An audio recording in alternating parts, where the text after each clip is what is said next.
బినామీ అనేది ఎట్లా ధృవీకరిస్తారు, వీళ్ళు ఎలా చెప్తారు? చెప్పలేరు.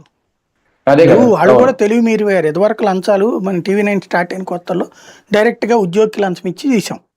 కొన్ని రోజులు పోయాక మా భయానికి కొన్నిసార్లు ఏసీబీతో జాయింట్ ఆపరేషన్ చేసి కొన్నిసార్లు విడిగానే చేసాం.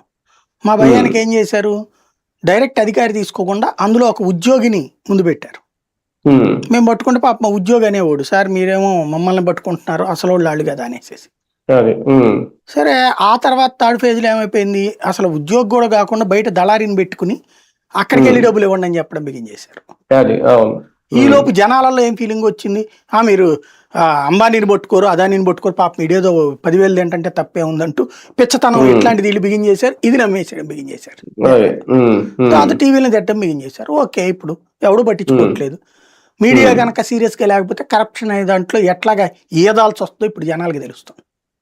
ఇదివరకు ఎన్ని ఆపరేషన్స్ చేశాం, హిడెన్ ఆపరేషన్స్.